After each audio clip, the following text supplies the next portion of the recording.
Je vous demande de faire un tonnerre d'applaudissements pour ma prochaine invitée, Florence Lussmann, la présidente de France Assureurs.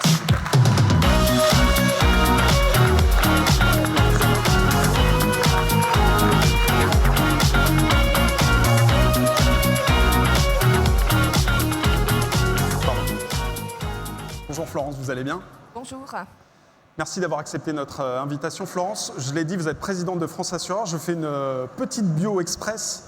Florence, vous êtes donc sortie de Polytechnique, ce qu'on appelle l'X. Tout simplement, vous avez fait la majeure partie de votre carrière à la Banque Postale, le groupe La Poste. Non? Pas la majeure partie de votre carrière, une partie de votre carrière. 7 années, c'est pas mal. Donc, la Banque Postale, le groupe La Poste, les facteurs. Est-ce qu'on peut considérer, Florence, que vous êtes le facteur X de l'assurance? Bon. Merci, On n'est merci. pas forcé de répondre. Vous n'êtes pas forcé de répondre. On était moyennement sûr de celle-là, mais voilà. Florence, on va parler catastrophes naturelles, on va parler d'autres catastrophes. D'ailleurs, on voit que toutes les catastrophes s'accélèrent aujourd'hui. Bon, c'est un petit peu désastreux, mais c'est aussi une opportunité pour le secteur de l'assurance et pour la fédération de faire prendre conscience aux gens qu'on ne va plus vivre dans un monde comme celui qu'on a connu il y a une trentaine d'années. Comment vous gérez ça au sein de la fédération? Effectivement, si je me rappelle le titre de notre dernière conférence de presse, c'est le risque change d'échelle. Et ce n'est pas seulement nous, dans le secteur de l'assurance, qui avons pris conscience de ce changement d'échelle, mais maintenant, c'est l'ensemble de la société. Vous savez qu'on fait pas mal de sondages chez France Assureurs, parce que nous, ce qu'on veut, c'est coller aux attentes sociétales. Et en fait, ces attentes sociétales, elles sont directement liées, pour ce qui concerne l'assurance en tout cas, à la perception des risques par nos concitoyens. Alors ce qu'on note, c'est qu'à la sortie du Covid, eh bien, malgré cette pandémie absolument tragique qui avait frappé la planète, on était quand même sur un sentiment dominant de résilience. Parce qu'en fait, on avait quand même survécu au Covid. Et puis, 2 ans après, eh bien, à nouveau, on est sur un sentiment dominant qui est véritablement un sentiment de fragilité et d'inquiétude par rapport à ces risques. Donc, et ça, c'est tout à fait justifié parce que nous, on le dit avec nos milliards, 2023 après 2022, mais même 2023 a été la 3e année la plus lourde en termes de coûts des événements climatiques. On a le risque cyber, on a le risque de longévité qui est très très présent, qui suscite beaucoup d'inquiétudes. La prise en charge de la perte d'autonomie liée à l'âge inquiète énormément nos concitoyens. Et comme on fait les sondages à intervalles de temps réguliers, eh bien, ce qu'on constate, c'est que leur angoisse, leur inquiétude par rapport à ces risques, par rapport aux risques naturels, par rapport à la longévité et à la perte d'autonomie, ils ont pris 10 ou 15 points de plus cette année par rapport à l'année précédente. Donc évidemment, pour nous, c'est d'abord une opportunité et c'est aussi toute une série de défis à relever. Il y a aussi des menaces qui viennent de Bruxelles, me semble-t-il, tout un tas. Où est-ce qu'on en est aujourd'hui? Qu'est-ce qui vous fait peur? Alors, ça illustre... on est quand même très souvent d'accord ensemble, il me semble. C'est bien de le souligner. Cher Bertrand, je le souligne. Donc je ne vais pas redire ce que tu as très bien dit sur risque, je vais le dire avec mes mots. Moi, j'ai fait beaucoup d'Europe dans ma carrière et depuis des décennies. Vous savez, les bonnes ou les mauvaises idées, là en l'occurrence c'est plutôt une mauvaise idée, le ban on inducement, ça disparaît jamais. Donc je suis complètement d'accord avec toi. On a gagné une petite victoire, mais on n'a certainement pas gagné la guerre. D'ailleurs, il y a des mécanismes de révision du texte qui sont d'ores et déjà prévus. Il faut qu'on soit extrêmement vigilant. Donc, il y a cette menace sur notre business model.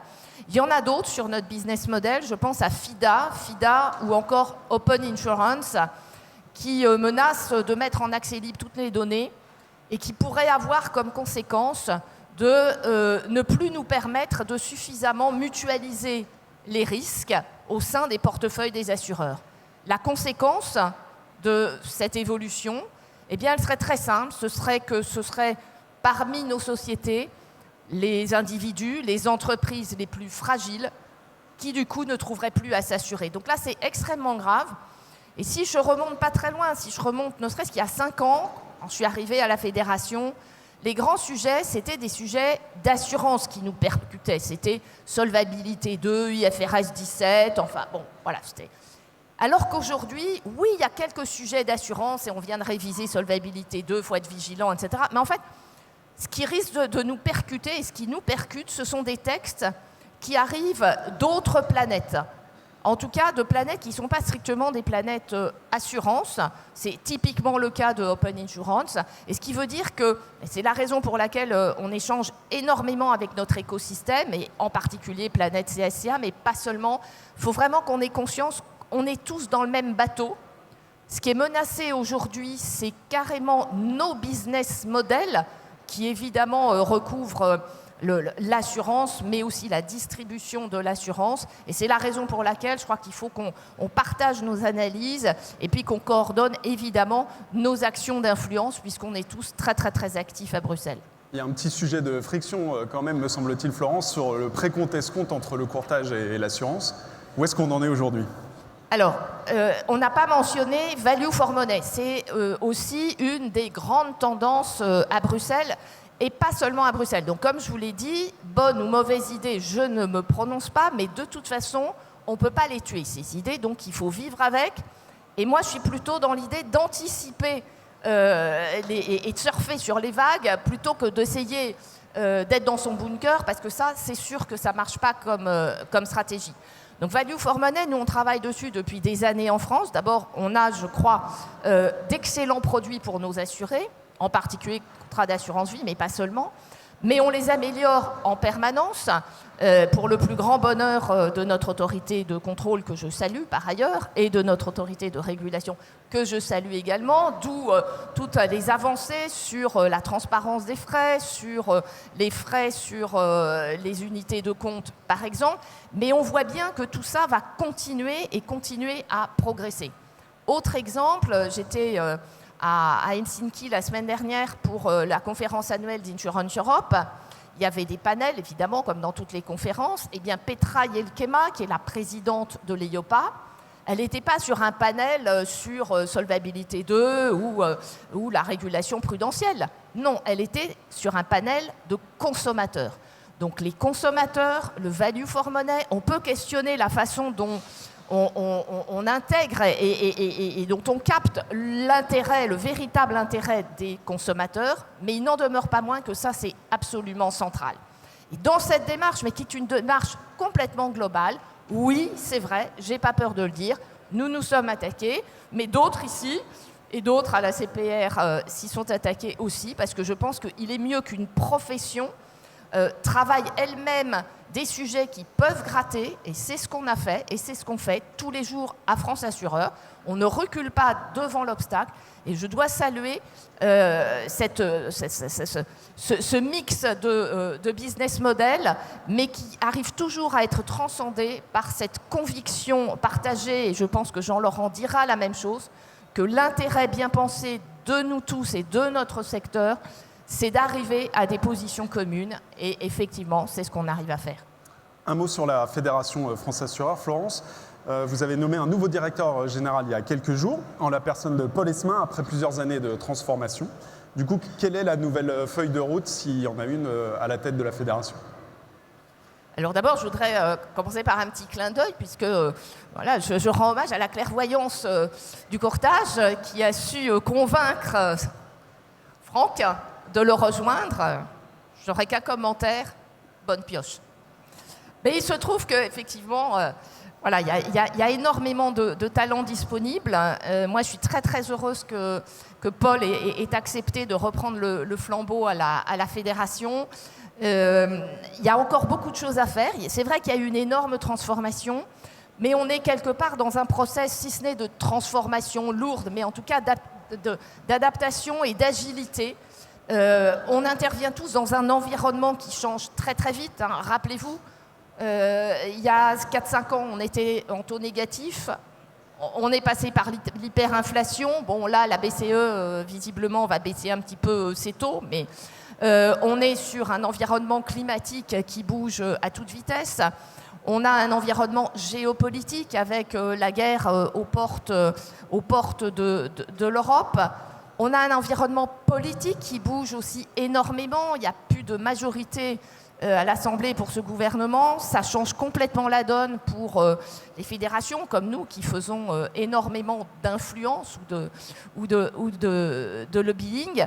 Et on a aussi les évolutions européennes qui poussent de plus en plus, et je le disais, ces sujets de défense du consommateur, avec en même temps une assez grande ignorance du fonctionnement de l'assurance, ce qui peut les amener parfois à avoir des idées qui, à mon avis, à la fin des fins, se retournent quand même contre le consommateur. Donc on a un environnement...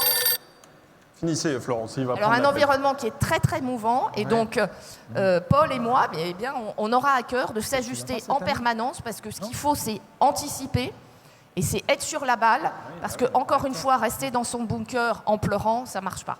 Très bien. Merci, Florence.